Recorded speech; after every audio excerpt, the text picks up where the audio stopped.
bersama saya Mia Kusuma dalam Digital Seknas Media.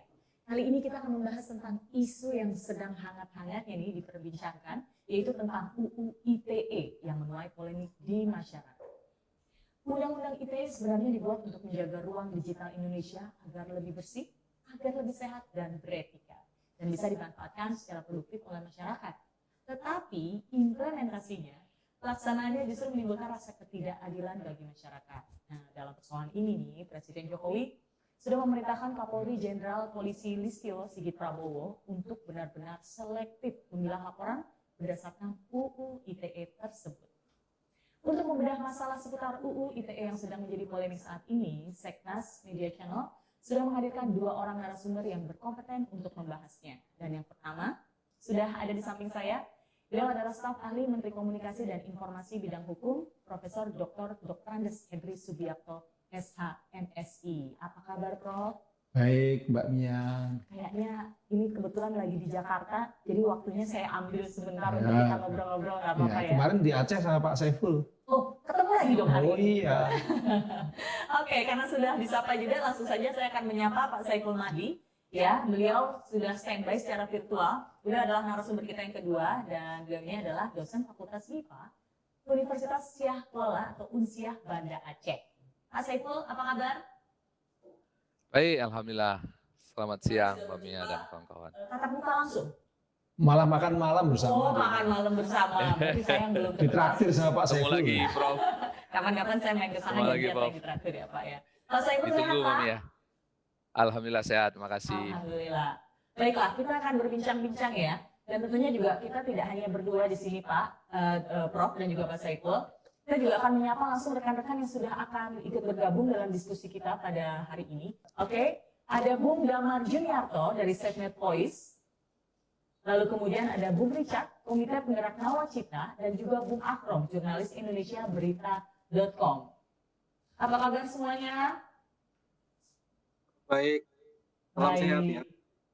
Baik, nanti kita akan berbincang-bincang. Saya akan berbincang-bincang dengan Prof. Henry dan juga Pak Saiful. Nanti mungkin bisa ditanggapi atau sedikit ada masukan atau informasi atau apapun itu. Kita akan ngobrol santai aja ya pada hari ini. Dan langsung saja kita akan memulai diskusi kita kali ini dengan tema UU ITE melindungi atau mengancam. Langsung kita akan ke Profesor Henry terlebih dahulu. Prof, UU ITE sedang menjadi polemik di masyarakat dan menuai kritik.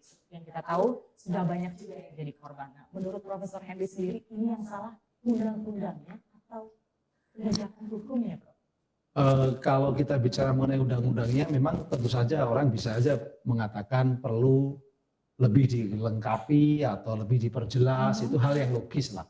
Karena kan undang-undang itu sesuatu yang dibuat secara kontekstual ya. Kemudian masyarakatnya kan dinamis sekali, masyarakat itu kan dinamis sekali. Nah, tapi kalau saya melihat undang-undang ITE ini sangat penting. Bahkan boleh dikatakan salah satu faktor yang justru masih membuat Indonesia ini bersatu, kemudian tidak ribut ketika pilpres, tidak terjadi guncangan-guncangan yang besar, minimal tidak seperti yang terjadi di Timur Tengah gitu ya. Bahkan mungkin tidak seperti yang di Amerika kemarin. Indonesia ini karena salah satunya undang-undang ITE. Kita tahu bahwa di era digital itu begitu banyaknya orang memanfaatkan internet. Ada 196,7 juta pengguna internet di Indonesia. Sebagian besar adalah juga pengguna media sosial. Ada bayangkan kalau 196,7 juta, terus setiap orang itu nge-tweet atau juga bikin status atau membuat pesan di internet. Ada ratusan juta setiap hari, berapa ratus juta. Nah, itu yang menyebabkan kenapa lalu muncul banyak persoalan.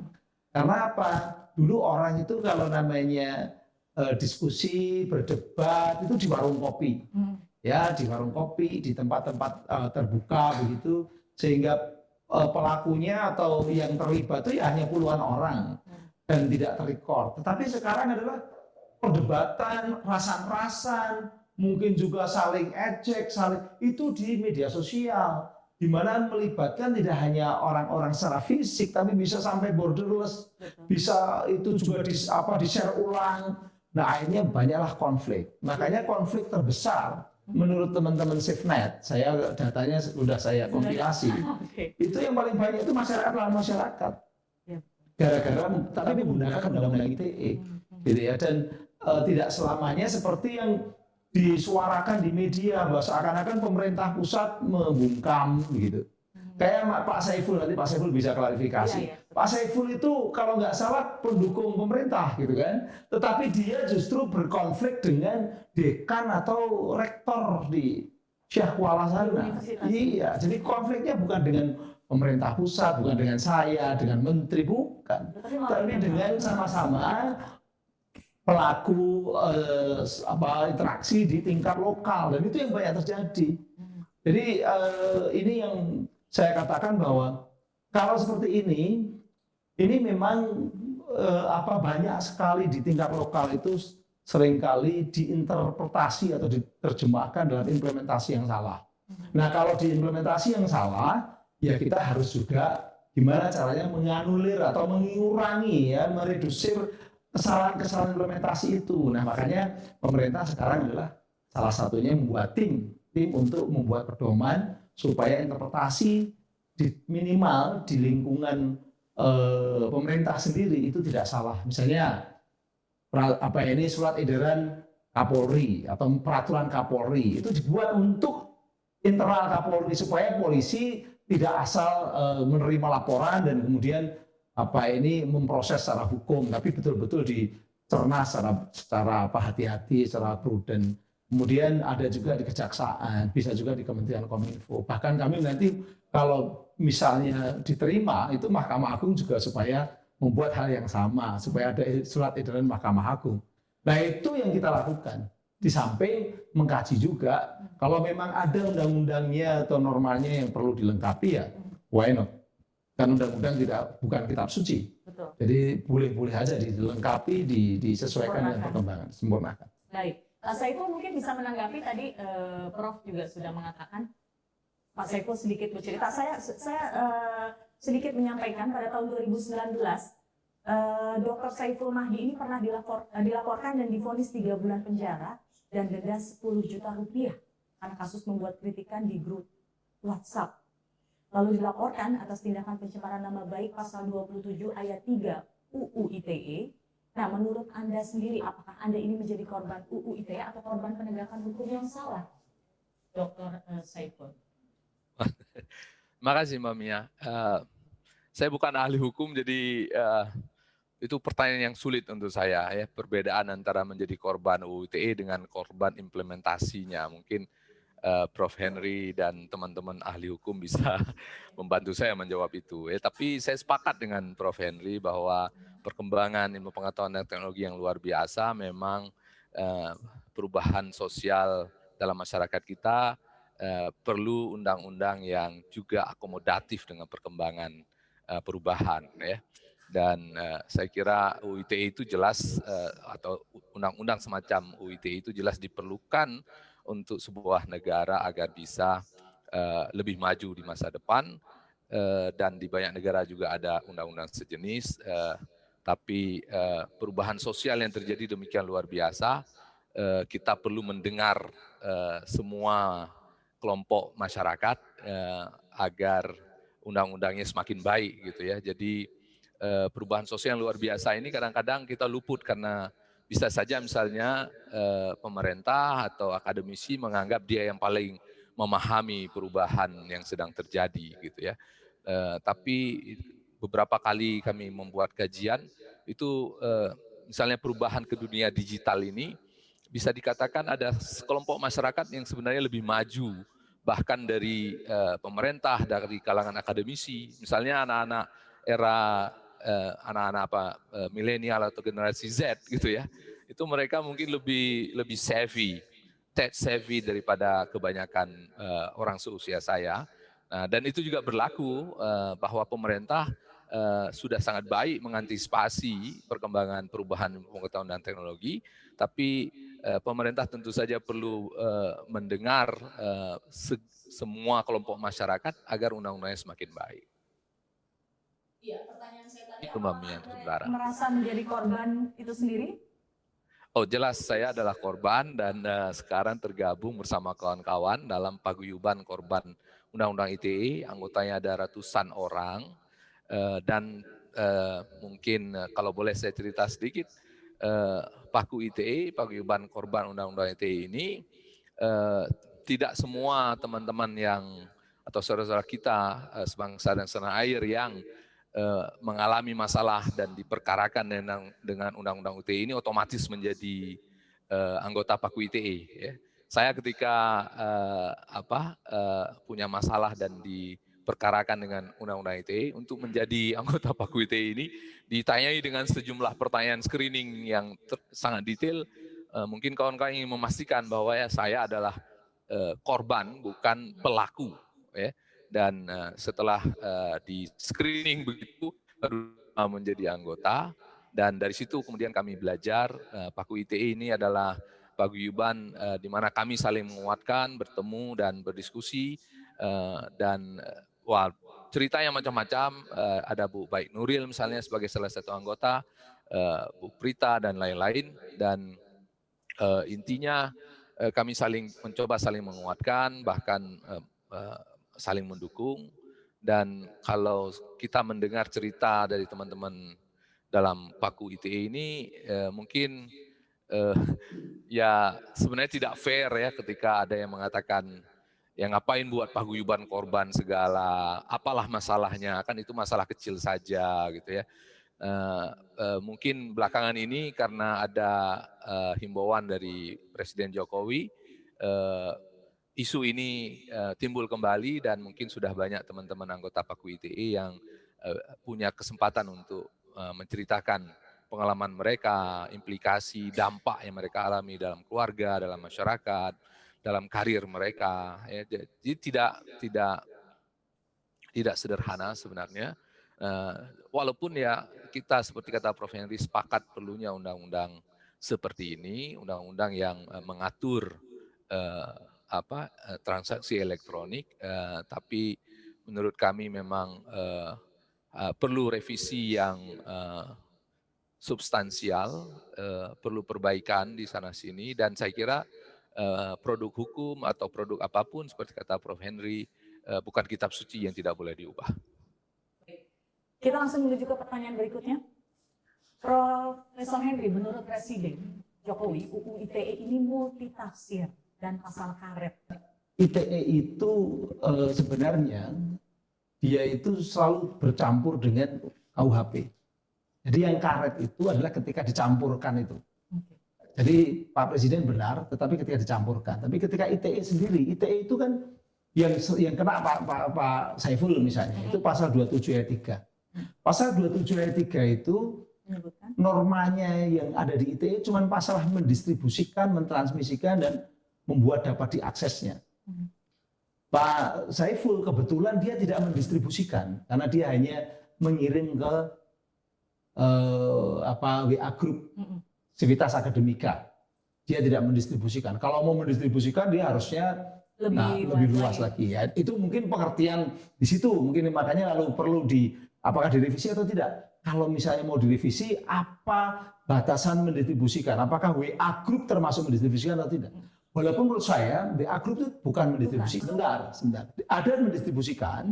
Kemudian dia harus terkait juga dengan namanya di KUHP. Karena yang dilarang didistribusikan itu adalah muatan informasi elektronik yang pengertiannya ada di KUHP. Yaitu apa? Harus menilik lagi ke KUHP.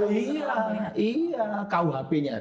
KUHP-nya menjelaskan bahwa dilarang mendistribusikan dan mentransmisikan muatan informasi elektronik yang isinya atau muatannya adalah pencemaran nama baik, penghinaan dan atau pencemaran nama baik. Nah, pengertiannya itu tidak di ITE itu, tapi di KUHP. Nah pengertian itu lalu apa itu yang namanya penghinaan? Penghinaan adalah kalau di ITE-nya kemudian dijelaskan ya, itu harus ngacu pada KUHP pasal 310, 311. 310 jelas disebutkan penghinaan itu adalah menuduhkan sesuatu hal pada seseorang. Jadi Pak Saiful itu didakwa, ditersangkakan menuduh pada seseorang. Padahal beliau tidak menuduh. Beliau hanya mengatakan innalillahi wa inna ilaihi rajiun, matinya matinya apa Pak Saiful? Akal sehat. Matinya akal sehat. Iya. Kemudian dia juga tidak menyebut seseorang, tidak ada dia sebutkan. Tidak menyebut nama. Tidak menyebut nama. Mendiskreditkan Dia hanya mengatakan pimpinan fakultas dan itu pun tidak ada kaitannya dengan tuduhan. fakultas manapun. Fakultas teknik memang disebut fakultas teknik. Tidak ada. Sehingga sebenarnya dari sisi hukum dia tidak kena. Makanya saya mengatakan salah. Pengadilan negeri salah. Saya ulang lagi itu saya di mata Najwa saya bilang ini salah. Akhirnya yang jadi korban Pak Saiful. Tapi bukan itu saja yang jadi korban Pak Jokowi. Dianggap dia menggunakan undang-undang ITE ini untuk menjerat. Menjerat siapa? Menjerat rakyat. Masa Pak Saiful pendukungnya dijerat? Kan ini tidak masuk akal gitu loh. Nah itu yang terjadi. Jadi sebenarnya ini adalah persoalan pemahaman yang kurang clear terhadap undang-undang, termasuk para penegak hukum, terutama juga hakim. Makanya ini bagus ini. Sekarang ribut seperti ini supaya para hakim juga belajar, termasuk hakim agung, supaya jangan sampai terulang lagi nih kesalahan di pengadilan negeri Banda Aceh, kemudian di ketetapan pengadilan tingginya. Kasus Pak Saiful ini menjadi contoh yang sangat baik untuk kita semua. Dan itu juga contoh yang sangat baik untuk yang mengatakan pemerintah membungkam. Beliau ini saya tahu persis, gitu kan? Iya. Nah, ini kesalahan ada di tataran pelaksanaannya. Makanya Presiden lalu memerintahkan kepada Menko Polhukam untuk menindaklanjuti apa yang dilakukan, membuat tim untuk membuat panduan supaya ke pemerintah, ke polisi, ke kejaksaan, juga saksi-saksi ahli yang mungkin dari kementerian dan lain-lain, itu tidak salah dalam mempersepsi undang-undang ITE. Tetapi kalau misalnya dianggap bahwa ini perlu revisi, why not? Boleh. Prof, artinya bagi setiap pengguna, setiap kita mau melakukan, saya ingin menggunakan sosmed, saya sudah merasa sebijaksana mungkin, tapi kemudian ada kalimat yang saya tidak tahu apakah delik itu ada di dalam UU ITE atau KUHP. Kalau normanya sangat sederhana sekali. Yang dilarang undang-undang ITE itu kalau yang agak berbau politik itu hanya 2. Tapi kalau SafeNet itu nyari 9. Ada 9 yang dimasalahkan sama dia. Nanti kita bahas lah. Tapi kalau yang dari politik hanya 2. Apa? 2 itu satu pasal 27 ayat 3, yang 2-nya adalah pasal 28 ayat 2. Berarti pasal 27 ayat 3 itu terkait dengan tadi mendistribusikan, mentransmisikan dan atau membuat dapat diaksesnya informasi elektronik yang muatannya merupakan penghinaan dan atau pencemaran nama baik. Nah, pengertian penghinaan pada waktu Undang-Undang ITE masih pertama dibuat tahun 2008, itu penghinaan itu tidak dijelaskan. Jadi pada penjelasan pasalnya itu cukup jelas gitu saja. Nah, pada waktu 2016 Pak Jokowi sudah jadi presiden, ada revisi juga. Lalu penghinaan ini diberi penjelasan. Penghinaan dan pencemaran nama baik itu mengacu pada delik pencemaran nama baik dan delik fitnah. Maksudnya 310, 311. Kalau nggak ada penjelasan, aman. Bukan. Kalau nggak ada penjelasan, penghinaan itu satu bab. 11 pasal satu bab itu. Dari pasal 310 sampai 321, 11 pasal. Dari penghinaan ringan, misalnya mengatakan Mbak Mia buruk, Mbak Mia kayak kodok, misalnya begitu ya. Kan biasanya sekarang di media sosial kan nyebutin kayak kodok, kayak cebong dan sebagainya. Itu kena. Karena itu penghinaan ringan namanya. Penghinaan ringan sampai penghinaan pada orang mati, bahkan juga yang fitnah tadi. Nah, setelah direvisi oleh Pak Jokowi, pasal-pasal itu kita mampatkan hanya jadi 2 yang disebut penghinaan dan pencemaran nama baik itu, yaitu menuduhkan sesuatu hal pada seseorang agar diketahui oleh umum. Tadi kan mendistribusikan itu mana? Mendistribusikannya memang mendistribusikannya itu mungkin bisa saja kurang jelas. Ini WA itu masuk mendistribusikan atau tidak gitu kan. Tapi ketika diketahui oleh umum, kalau orang ingin diketahui oleh umum, ya jangan hanya di WA group dong. Kalau mau supaya. Jadi beliau tidak kena. Karena apa? Pak Saiful tidak kena. Karena dia tidak ingin diketahui oleh umum. Dia hanya diketahui oleh kelompok dosen-dosen yang ada di WA group. Kalau ingin diketahui oleh umum, Ya tidak di WA Group. tidak di WA Group, Tentunya di platform yang minimal di Facebook misalnya, atau ngomong di media cetak, ngomong di media massa, media online ya. media online, atau di Twitter yang cepat sekali. Twitter itu cepat sekali. Nah itu namanya ingin diketahui oleh umum gitu ya. Tapi setelah muncul di WhatsApp Group, lalu kemudian tersebar di Nah di WA Group, kalau begitu kan berarti kan bukan beliau.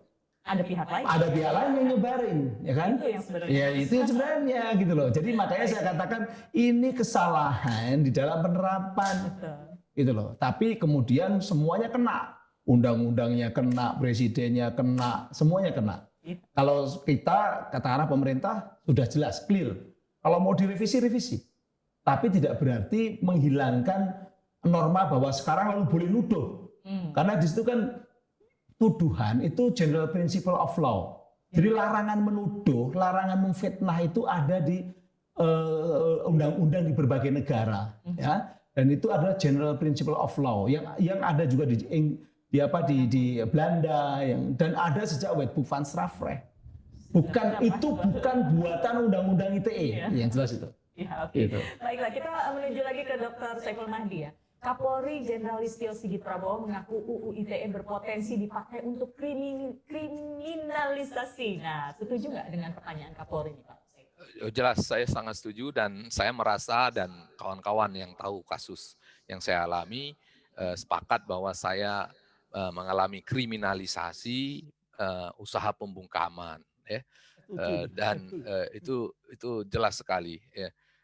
Dan seperti kata Prof. Henry tadi, betul sekali ya, yang terjadi memang banyak masyarakat melaporkan, anggota masyarakat yang satu melaporkan anggota masyarakat lain menggunakan UU ITE ini. Ya. Tapi kalau kita lihat lebih jelas, ada 3 kelompok utama yang menggunakan UU ITE ini untuk melaporkan, mengkriminalisasi atau membungkam. Yaitu kelompok pertama adalah penguasa, ya, pejabat di daerah, di kampus-kampus, di penguasa secara umum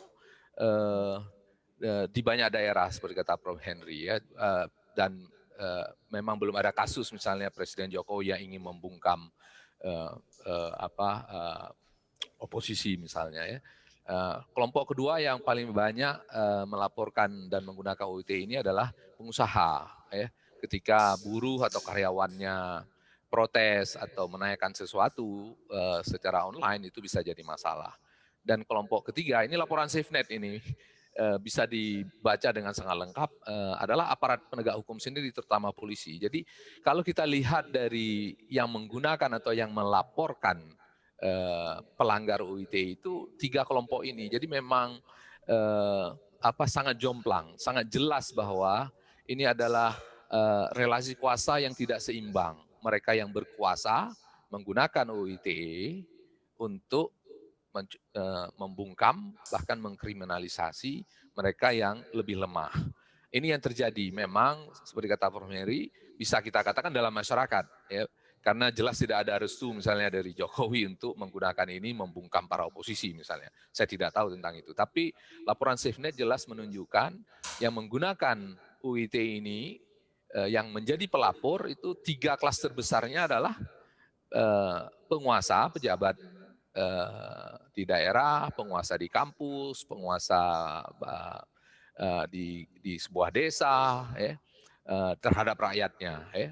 Jadi kalau di kampus itu rektor, dekan atau orang besar di kampus terhadap dosen dan mahasiswa yang tidak punya jabatan. Yang tidak berkuasa. Jadi polanya selalu begitu. Kemudian kelompok klaster kedua yang paling banyak menggunakan UU ITE ini untuk memidanakan atau mencoba memidanakan adalah kelompok pengusaha. Dan kelompok 3 adalah aparat penegak hukum terutama polisi. Ini jelas terekam dalam laporan SafeNet. Ya. Jadi ini mengkhawatirkan karena terjadi friksi atau konflik horizontal dalam masyarakat, dan karena itu kalau kami di Paku ITE sepakat seperti kata Prof. Henry tadi, undang-undang ini perlu direvisi dengan substansial secara mantap menyeluruh ya. Nah, mengenai yang tadi disampaikan oleh Prof. Henry juga, memang betul saya dikriminalisasi dan yang saya tulis di WA grup yang terbatas yang ada aturan internalnya. Ya, kami di WA grup itu kebetulan saya yang memulai WA grup itu dan ada aturan internalnya yang mengatakan misalnya salah satunya apapun yang diposting dan didiskusikan di dalam grup ini tidak boleh disampaikan atau di forward keluar tanpa seizin yang memposting pertama. Ya. Nah, ironisnya saya dikenakan pasal 27 ayat 3 oleh Dekan Fakultas Teknik Universitas Syah Kuala yang bukan anggota grup itu, bukan anggota WA grup itu. Jadi Dekan Fakultas Teknik Universitas Syah Kuala justru mendapat screenshot dari salah satu anggota grup, kemudian membaca itu dan menganggap ya bahwa itu ditujukan kepada dirinya, padahal tidak ada nama tertentu atau jabatan tertentu yang saya sebutkan ya dalam tulisan tersebut. Ya, saya menuliskannya innalillahi wa inna ilaihi rajiun, dapat kabar duka matinya akal sehat dalam jajaran pimpinan Fakultas Teknik. Jajaran pimpinan Fakultas Teknik, bahkan tidak tunggal. Karena kata jajaran itu tidak tunggal. Dan di Pengadilan Negeri di Banda Aceh, kita menunjukkan dan menanyakan pada saksi pelapor, yaitu saudara Dekan Fakultas Teknik itu, mana yang dimaksud dengan jajaran pimpinan fakultas. Karena dalam statuta itu jelas yang namanya jajaran pimpinan fakultas, itu bukan hanya dekan, tapi mulai dari kepala laboratorium, kepala bengkel, ketua prodi, sekretaris prodi, wakil dekan, sampai dekan, dan ketua senat itu adalah jajaran pimpinan fakultas. Di mana-mana tergantung perguruan tinggi, tapi umumnya seperti itu yang dimaksud dengan jajaran pimpinan Fakultas Teknik. Jadi tidak ada nama tunggal dan tidak ada jabatan tertentu yang tunggal. Toh saya kena juga. Nah, apakah ada pasal karet? Ya, Prof. Henry menjawab dengan tegas tidak, tapi saya dibela habis-habisan sama Prof. Henry. Prof. Henry datang ke Pengadilan Negeri dan menjadi saksi ahli, dan beliau adalah ketua panja dari pemerintah untuk menyusun ini. Jadi mungkin saya ini adalah bukti nyata tentang adanya pasal yang bermasalah dalam UU ITE itu. Mungkin masyarakat menyebutnya pasal karet, tapi bayangkan Prof. Henry yang ikut menyusun Undang-Undang ITE itu datang sebagai saksi ahli dan dengan tegas mengatakan apa yang saya tulis itu tidak masuk unsur, tidak ada unsur pencemaran nama baik seperti yang dituduhkan, tapi toh hakim di Pengadilan Negeri Banda Aceh dan hakim di Pengadilan Tinggi Aceh tetap memvonis saya 3 bulan penjara tambah 10 juta denda subsidiar 1 bulan penjara. Jadi saya sendiri mungkin adalah bukti adanya masalah dengan undang-undang kita ini, ya. Dan nuhun sewu Prof, karena saya sepakat bahwa kita perlu undang-undang seperti undang-undang ITE ini, tapi perbaikan saya kira revisi yang substansial diperlukan. Baik, tentu saja. Baiklah. Nah, masih menyambung soal kriminalisasi, masyarakat ini kan sekarang mudah sekali mempidanakan orang. Dikit-dikit lapor, dikit-dikit bawa pasal pencemaran nama baik. Biasanya selebgram tuh ya, selebriti ini saling aja ya. Mungkin ada sedikit pansos tapi rata-rata memakai itu gitu. Lalu kemudian kritis sedikit juga dibilang ujaran kebencian dan provokasi. Dengan adanya UU ITE ini menguntungkan masyarakat atau mengkriminalisasi masyarakat? Kalau dipahami secara salah ya bisa saja itu merugikan masyarakat seperti kasus Pak Saiful, kan? Tapi kalau sebenarnya itu adalah bagian dari perlindungan terhadap masyarakat, karena di era digital dunia cyber itu harus dilindungi betul, karena justru konflik-konflik itu mulainya dari situ. Kalau tidak ada aturan, lalu orang juga dibebaskan, katakanlah ya, dibebaskan untuk saling tuduh, saling fitnah. Bedanya pencemaran nama baik dengan fitnah itu sedikit Mbak, biar saya kasih tahu. Ya. Di Undang-Undang KUHP ya, ini KUHP ini bukan lagi ITE. Sebenarnya ini semua juga pemahamannya harusnya ke KUHP. Kalau Di KUHP itu 310 sama 311 itu bedanya. Kalau 310 itu menyerang kehormatan seseorang dengan cara menuduhkan sesuatu hal. Oke. Ya, agar diketahui oleh umum. Ini yang dikenakan kepada Pak Saiful. Nah, kalau menuduhkannya itu bertentangan dengan pemahaman pribadi, pengetahuan pribadi dan keyakinan pribadi, itu namanya fitnah. Saya tahu Mbak Mia orang baik, tapi saya ingin nuduh Mbak Mia supaya Mbak Mia hancur. Ya, Itu namanya saya memfitnah, gitu ya. Tapi kalau saya nuduh karena saya nggak paham juga, males ya, pokoknya waduh tuduh aja dulu. Nah itu baru penuduhan yang pasal 310. Tapi kalau sudah tahu orang baik tapi tetap dituduh, itu fitnah. Nah, tapi harus yang dituduh itu harus seseorang. Jadi yang melapor tuh harus orang yang disebut. Nah kalau nggak nyebut orang kok ada yang lapor, kan sekarang itu kan aneh. iya, Gitu loh. yang melaporkan adalah pihak lain yang Tidak boleh, karena di undang-undang ini pasal 27 ayat 3 ini kemudian dijungtokan pasal 45 untuk sanksi pidananya itu di pasal 45. Pasal 45-nya ayat 5 itu jelas. Ini adalah delik aduan. Delik aduan itu artinya harus korban yang mengadu. Itu. Kalau korbannya nggak masalah? Kalau korbannya nggak masalah, sama aja dengan delik aduan itu misalnya delik perkosaan, itu aduan. Ya. Kalau korbannya nggak masalah, berarti bukan perkosaan dong.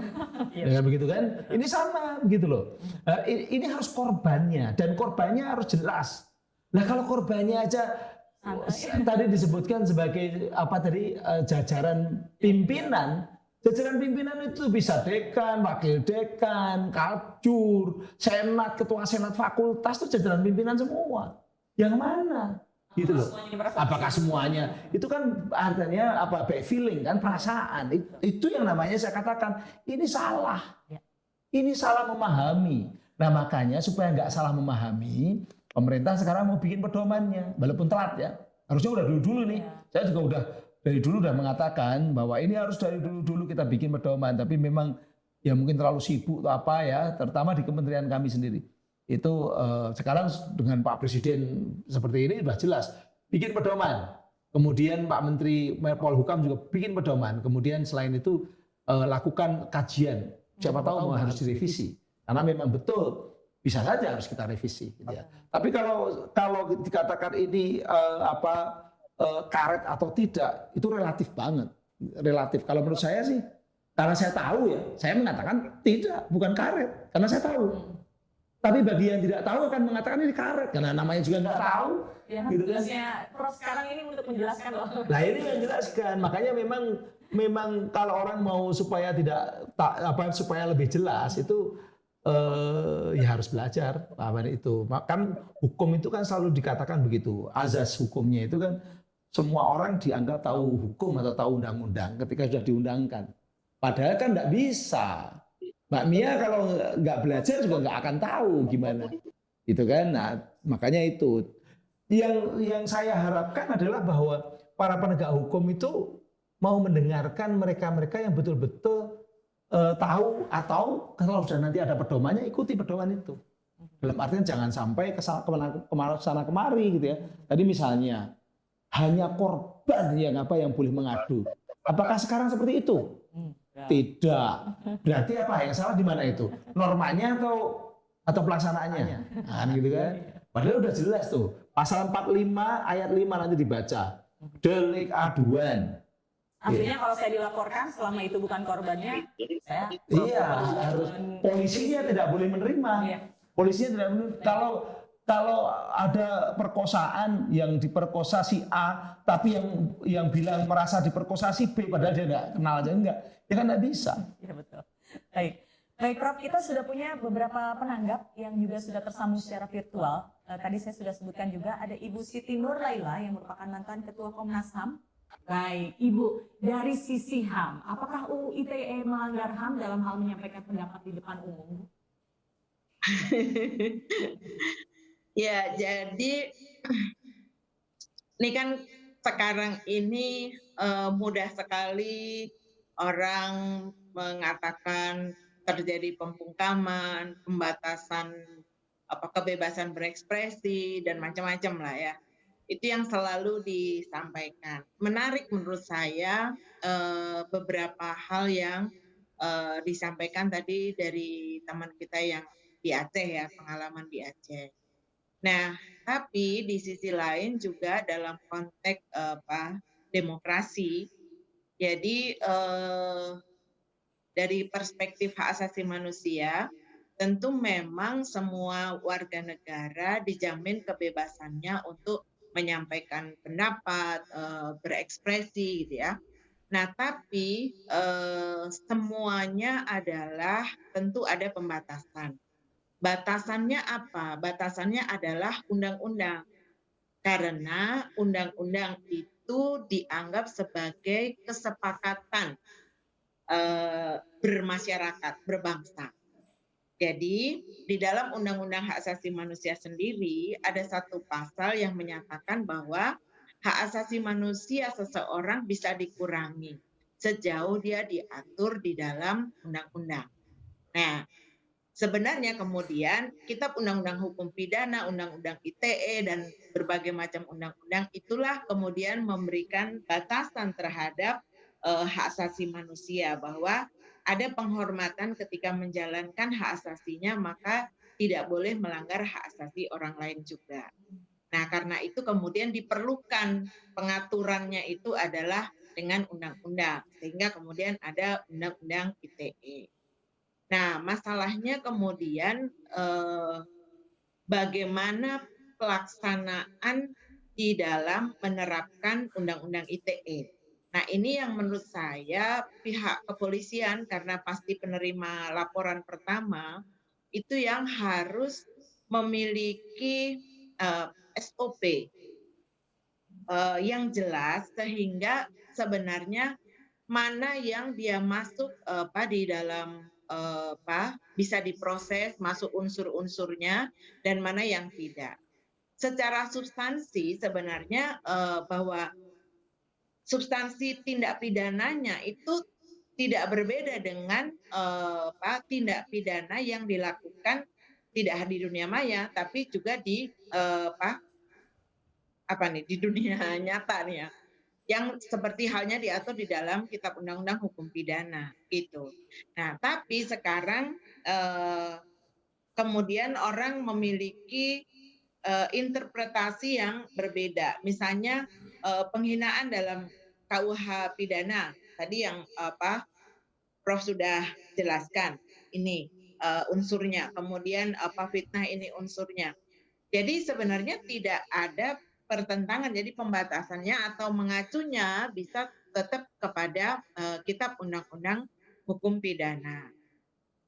Nah, ITE menjadi lex specialis. Nah, bagaimana? Nah, sekarang tindak pidana itu juga kalau Prof tadi secara umum memang yang namanya pelapor adalah orang yang disebutkan namanya atau yang dirugikan. Tadi kebetulan contoh 285 itu bukan delik aduan, Prof, tapi pencabulan itu masuk di delik aduan. Nah, tapi misalnya Undang-Undang Penghapusan Kekerasan dalam Rumah Tangga, tetangganya boleh mengadukan atas kekerasan dalam rumah tangga yang terjadi. Nah, jadi memang berbeda-beda. Nah, tapi intinya bagaimana kemudian Undang-Undang ITE ini mengatur tindak pidananya, dan kemudian kalau tidak diatur secara khusus hukum acaranya, maka mengikuti hukum acara pidana secara umum. Itu satu. Nah, yang kedua saya ingin sampaikan juga bahwa masyarakat kita ini sekarang lebih punya kecenderungan melakukan, mudah sekali membuat laporan gitu ya, membuat laporan, dan kemudian cilakanya juga undang-undang kita yang pidana itu semua semangatnya adalah melakukan pemidanaan secara penjara. Belum punya alternatif selain penjara. Jadi penjara dan denda itu yang ada dalam sistem pemidanaan kita. Tidak ada di luar penjara dan denda. Nah, ini juga masalah karena mesti sekarang kalau UN kan mendorong negara-negara anggota untuk melakukan atau untuk membuat gagasan-gagasan atau ide-ide pemidanaan di luar penjara karena penjara dinilai kemudian banyak sekali efek negatifnya dibanding dengan hal positifnya yang sebenarnya semangatnya adalah pembinaan, melakukan pembinaan, tapi justru pemidanaan dengan menjatuhkan penjara banyak kemudian yang menjadi kayak dalam tanda petik sekolah kejahatan gitu karena dia dipenjarakan. Nah, sayang sekali jika kemudian hal-hal yang bukan disepelekan ya, tapi hal-hal tindak pidana yang sebenarnya tidak terlalu berat, misalnya kayak pembunuhan, perkosaan, tentu saja tidak bisa menggunakan konsep keadilan restoratif. Tapi kan yang lain sebenarnya misalnya kayak melakukan pencemaran nama baik dan sebagainya. Nah, kenapa itu kemudian tidak dilakukan cara untuk tidak harus pidana penjara? Kapolri, Kejaksaan, Mahkamah Agung itu sudah membuat satu kebijakan tentang keadilan restoratif. Nah, ini yang juga mesti dicari juga jalan keluarnya. Jadi tindak-tindak yang sekarang ini kan misalnya seperti yang pengalaman tadi ya, kemudian di dalam grup tapi kemudian dikeluarkan dan dianggap mencemarkan. Nah, saya baru saja menerima juga seorang kepala desa. Nah, tapi kalau tadi kan Pak ada kesimpulan bahwa yang melakukan penguasa, ternyata juga tidak selalu karena ini justru penguasanya yang dizolimi oleh anak buahnya. Jadi kepala desanya yang dilaporkan karena anak buahnya dinilai kinerjanya kurang baik dan kemudian dia mengundurkan diri, dibicarakan di dalam grup, dalam satu grup perangkat desa, yang kemudian ternyata setelah itu dilaporkan. Jadi menurut saya juga saya belum membaca apakah itu sebagai sebuah penelitian atau tidak, tapi kita juga tidak bisa menyederhanakan bahwa yang membuat laporan selalu penguasa atau pengusaha. Nah, itu yang tidak selalu. Jadi menurut saya kita juga tidak bisa mensimplifikasi seperti itu, bahwa karena tindak pidana itu kan sangat umum ya, siapa saja bisa terkena gitu. Baik Ibu. Terima kasih banyak untuk waktunya. Kita akan langsung menuju ke Pak Damar Juniarto dari SafeNet Voice. Sebagai orang yang sering mendampingi kasus-kasus korban UU ITE, apa yang harus menjadi perhatian oleh para pihak yang terkait dengan persoalan seperti ini? Persoalan dari UU ITE ini, Pak Damar. Silakan. Ya, terima kasih atas undangannya. Organisasi saya, SafeNet, Southeast Asia Freedom of Expression Network, memang memberi perhatian khusus pada Undang-Undang ITE, terutama karena kita mencoba mencari cara terbaik dalam mengatur kebijakan cyber. Dalam pandangan organisasi kami, beban Undang-Undang ITE itu terlalu berat. Jadi dia pada awalnya dia digunakan untuk mengatur tentang transaksi elektronik, tapi kemudian ditambahkan, disisipkan pasal-pasal yang mengatur tentang pembatasan hak. Nah, ini sesuatu yang menurut saya masih perlu dipikirkan kembali buat pemerintah Indonesia. Kita masih perlu banyak kebijakan-kebijakan cyber mengikuti pada perkembangan zaman. Di dunia memang untuk kebijakan cyber itu masih dunia yang baru. Jadi banyak negara juga berusaha untuk mencari cara terbaik. Dan PBB mengingatkan, UN mengingatkan bahwa sekalipun demikian pada satu negara jika ada tindakan yang di ranah cyber tetap bisa menggunakan hukum-hukum yang telah berlaku di satu negara. Nah, ini untuk mengingatkan kembali bahwa ketika sekarang kita berhadapan pada situasi menilai apakah undang-undang ITE itu perlu direvisi atau tidak, mari kita dudukkan dalam proporsi tadi. memang betul dalam kacamata hak asasi, hak-hak itu ada sejumlah hak yang bisa dibatasi, terutama juga nanti terkait dengan kebebasan berekspresi. Dan menurut Profesor Tabi Mendel ada 3 cara pembatasan, cara melihat cara pembatasan. Yang pertama, apakah dia diatur oleh undang-undang? Yang kedua, apakah dia proporsional? Yang ketiga, apakah itu diperlukan? Dalam konteks di Indonesia, untuk kejahatan-kejahatan cyber seperti pencemaran nama, lalu pengancaman, penyebaran konten asusila, sebetulnya kan sudah ada hukum-hukum lain yang telah ada. Jadi sudah ada KUHP dan sudah ada undang-undang pornografi. Maka kalau mengikuti saran dari UN, sebetulnya bisa menggunakan undang-undang tersebut. Sehingga yang ada di dalam undang-undang ITE itu yang kita anggap sebagai duplikasi, mungkin sebaiknya dicabut. Bukan untuk menghilangkan pidananya, karena pidananya akan selalu ada, tetapi kita pengaturannya kita atur lewat hukum-hukum yang memang telah ada, yaitu KUHP dan juga undang-undang pornografi atau undang-undang terorisme misalnya. Lalu yang kedua, secara proporsi. Secara proporsi, kalau kita lihat hukuman di Undang-Undang ITE jauh lebih berat daripada yang ada di dalam KUHP. Untuk pencemaran nama, kita melihat perbedaan yang jauh sekali antara sanksi ya, penalti dan juga penjaranya. Dan penjaranya jauh lebih tinggi, sekalipun pernah direvisi di 2016, tapi tetap saya katakan ini tidak sesuai proporsi.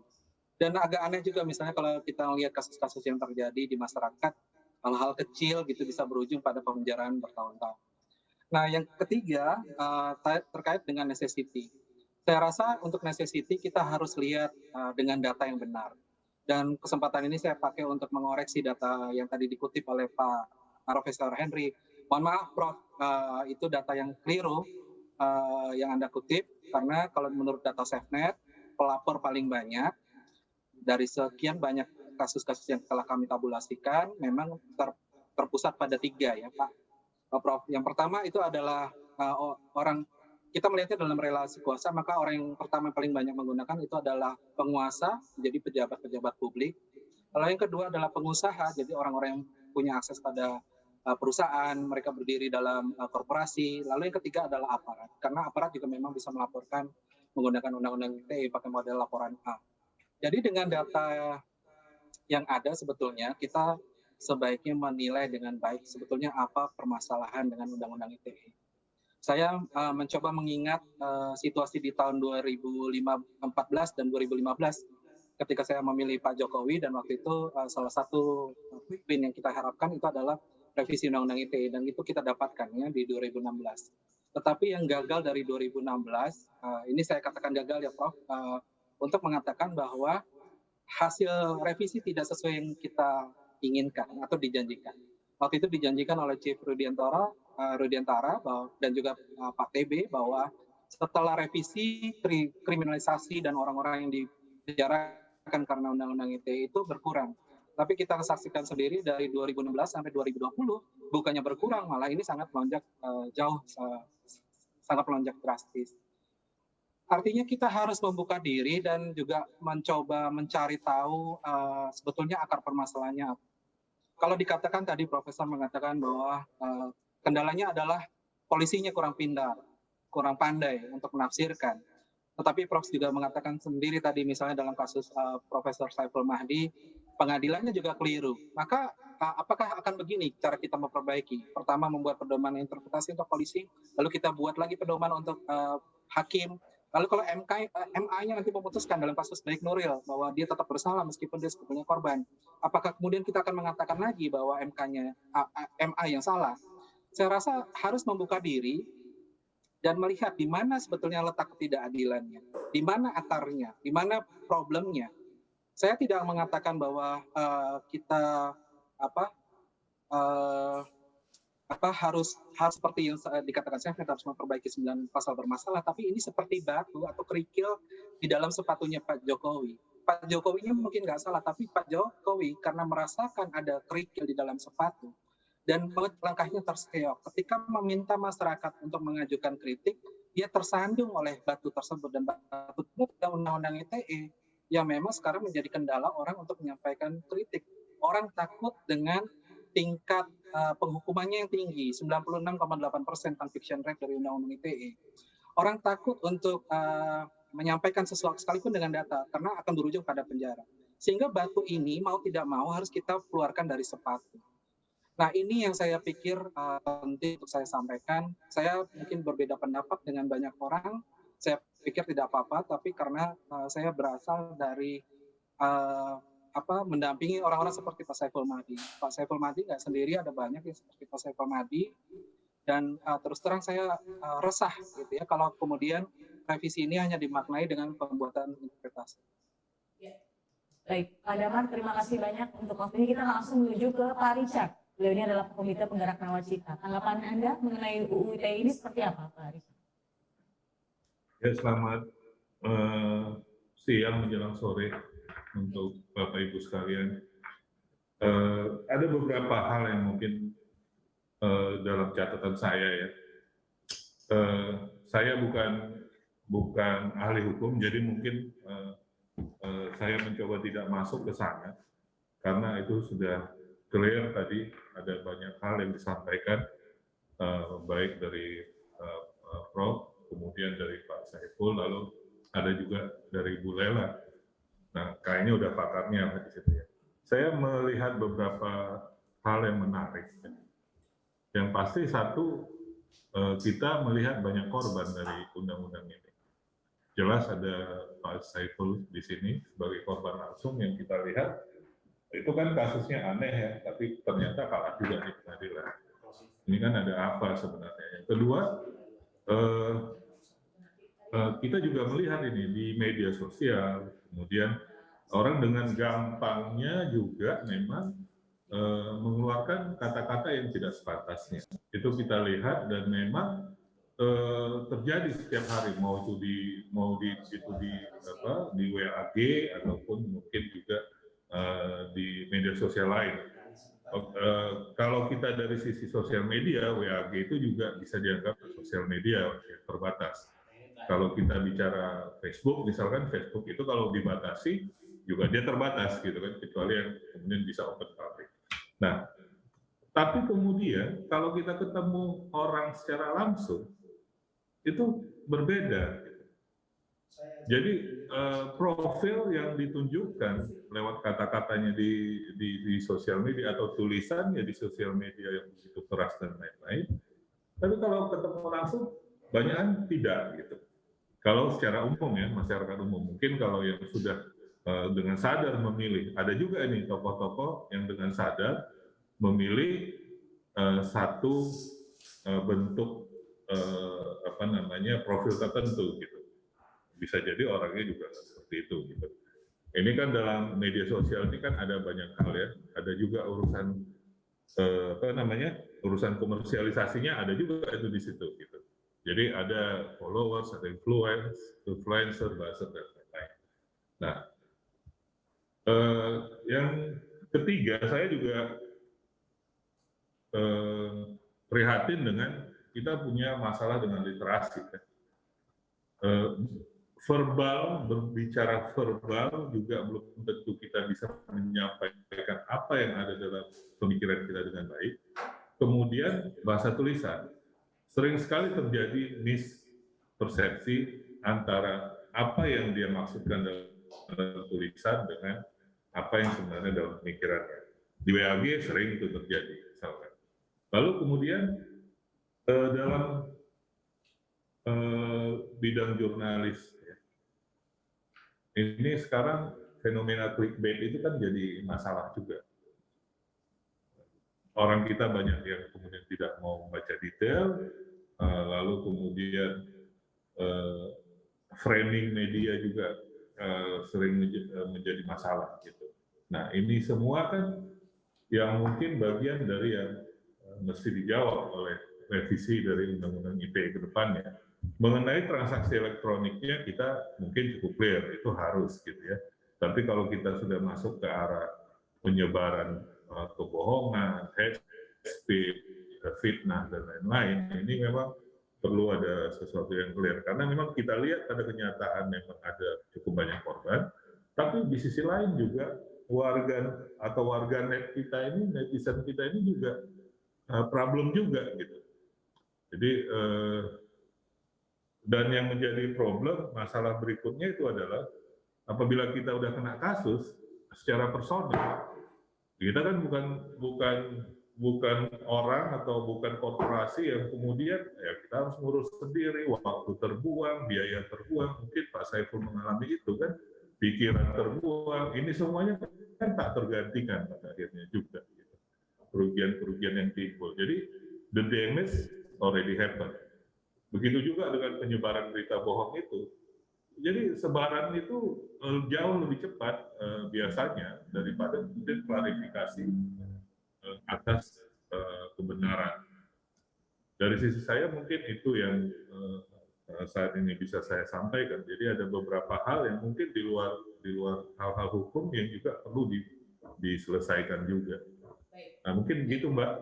Ya, baik Pak Richard, terima kasih banyak untuk waktunya dari penanggap-penanggap semua ini. Saya nanti akan minta closing statement atau tanggapan sedikit dari Profesor Henry yang sudah ada di studio ya. Terakhir, kita masih punya Pak Akrom. Ya, beliau ini adalah jurnalis Indonesia Berita.com.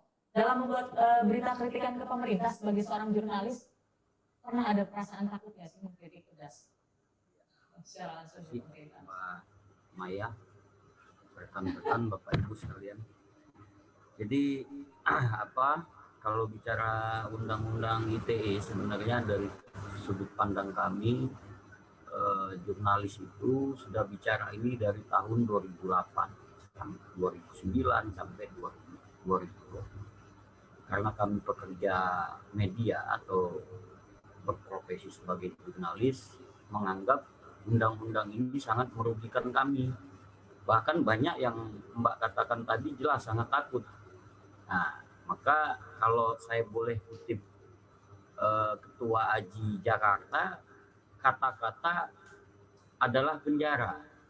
Jadi kalau menurut data Bung Damar, data SafeNet itu kurang lebih misalnya di tahun 2019 itu ada 8-9 jurnalis yang dijerat undang-undang ITE. Padahal sudah masuk dalam kategori karya jurnalistik. Kalau saya bicara secara teknis mungkin Pak Prof sangat memahami ya dunia media massa seperti apa. Kita punya dilindungi undang-undang PES tahun 99. Kemudian bagaimana sebuah produk berita itu dianggap sebuah karya jurnalistik, kita memahami kode etik jurnalistik. Tiba-tiba pada saat kita menyebar secara otomatis, kalau bicara teknis, misalnya begini, kalau sebuah media memposting di medianya, katakanlah di portal berita atau di aplikasinya, kemudian secara otomatis di media sosial, Twitter, Facebook, Instagram, dan lain sebagainya, akhirnya ada pihak tertentu yang tidak senang, yang dianggap mencemarkan nama baik, bahkan ujaran kebencian, maka kita banyak dijerat oleh undang-undang itu. Nah, maka pada tahun 2018 saya ikut menandatangani untuk mengajukan gugatan ke Mahkamah Konstitusi. Ya, tapi memang saya tidak ikut saya cuma ikut tanda tangan mendukung aja. Jadi kurang lebih jangankan media yang baru lahir, tapi juga media-media yang besar seperti katakanlah misalnya kalau saya boleh sebut Tempo, Kumparan, Grup Jawa Pos, ya mereka banyak juga yang terjerat. Bahkan kalau bicara karya jurnalistik sudah kode etik, sudah melakukan konfirmasi, mereka bisa masih dijerat oleh undang-undang itu. Nah, singkatnya begini, undang-undang yang banyak menjerat kami ini dari profesi jurnalis itu ya pasal 27 ayat 3, pasal 28 ayat 2 kalau tidak salah. Nah, itulah saya kira harus ada benar-benar pedoman revisi yang mengatur sebenarnya bagaimana akhirnya kami sebagai pekerja media jadi serba salah. akhirnya kawan-kawan yang jurnalis yang kritis terhadap pemerintah, ya sudahlah, jangan takut, jalankan terus selagi itu masih itu karya jurnalistik.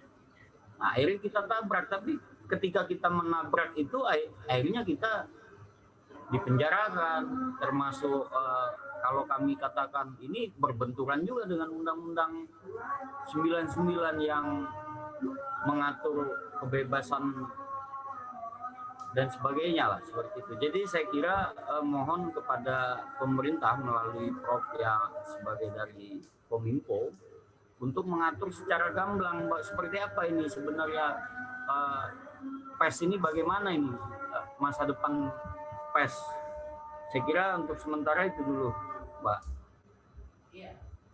Baik. Mas Akrom, terima kasih banyak. Kita akan minta sedikit dari Pak Saiful, sedikit saja. Perlukah UU ITE ini direvisi agar masyarakat tidak takut dan bingung lagi untuk mengkritik, Pak Saiful? Sedikit saja. Perlu.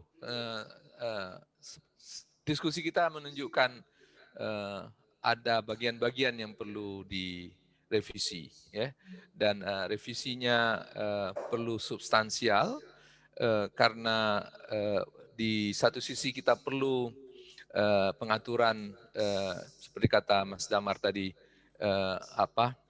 dunia cyber kita, tapi di sisi yang lain kebebasan berekspresi, terutama kebebasan akademik, kalangan akademisi itu perlu kita tetap lindungi, kita jaga, kebebasan teman-teman jurnalis dan kebebasan berekspresi masyarakat secara umum seperti yang dijamin oleh konstitusi kita, itu jangan sampai berkurang, apalagi sampai direpresi oleh oknum-oknum yang menggunakan Undang-Undang ITE ini.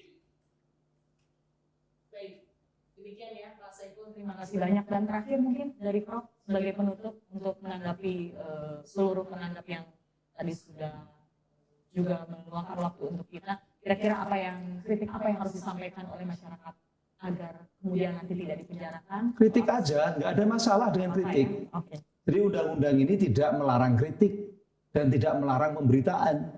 Karena kalau berita tadi itu berlaku undang-undang pers, undang-undang 40 tahun 99. Jadi kalau ada wartawan yang memberitakan lalu kena undang-undang ITE, itu salah lagi dalam pelaksanaannya.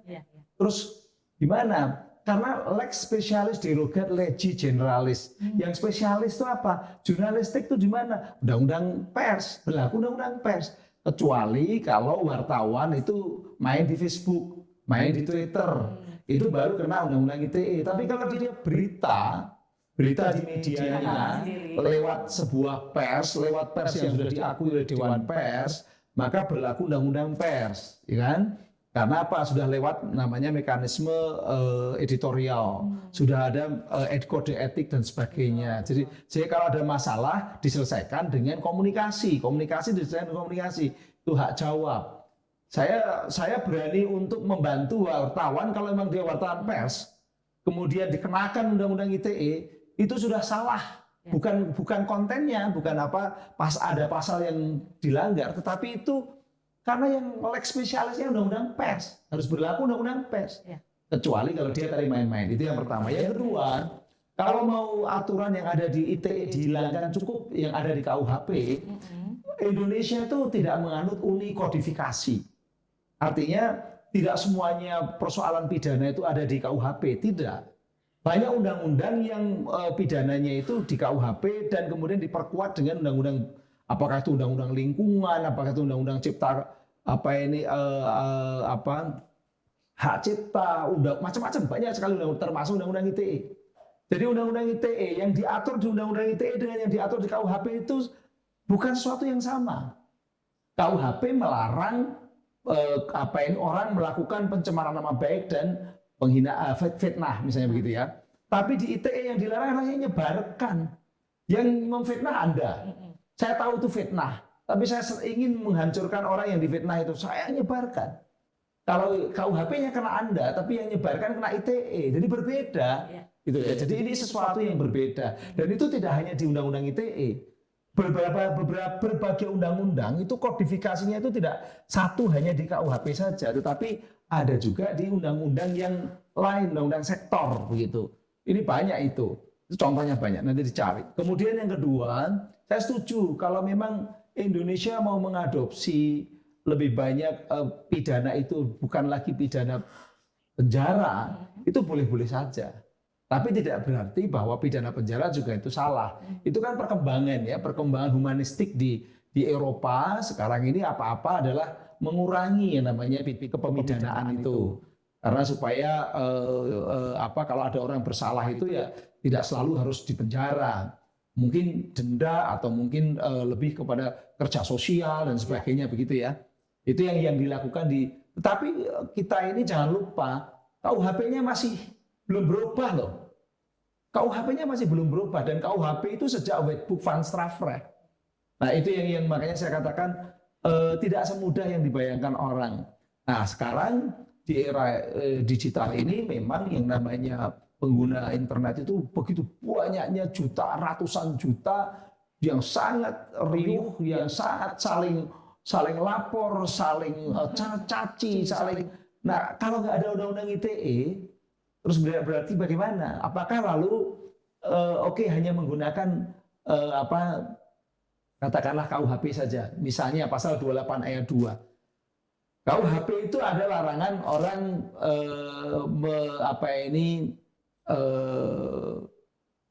orang mensyiarkan kebencian. Tapi kalau di KUHP mensyiarkan kebencian berdasarkan suku, agama, ras, antar golongan.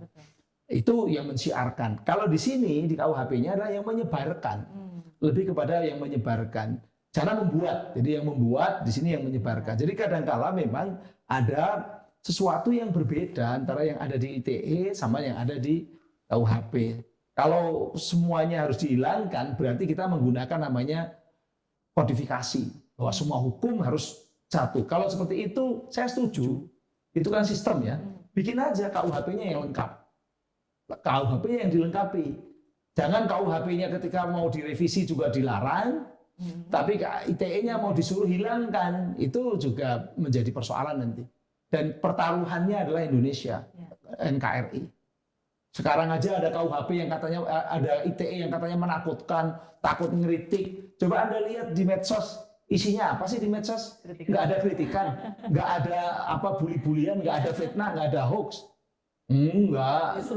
Justru di situ. Jadi makanya ada paradok. Di satu sisi orang mengatakan menakutkan, mengkhawatirkan, ini menjerat, membungkam. Tapi kalau kita buka medsos, isinya adalah nauzubillahi min dzalik. Gitu. Ya. Baik. Bapak Saiful di Aceh sana, terima kasih banyak untuk waktunya, kepada seluruh penanggap juga. Prof, terima kasih banyak. Ya, artinya kita tinggal menunggu saja nanti mungkin apa yang akan dilakukan oleh Kominfo. Ya, terima kasih banyak. Bukan Kominfo, Mbak, pemerintah, Pak Presiden, ini bukan Kominfo. Ya. Ya. Baik.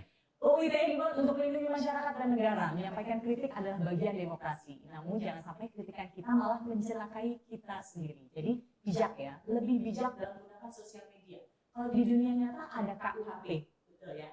Kalau di dunia maya ada UU ITE. Saya Nina Husma pamit. Terima kasih kepada narasumber dan juga yang sudah mengikuti diskusi kali ini. Sampai bertemu lagi di Digital Seknas Media selanjutnya.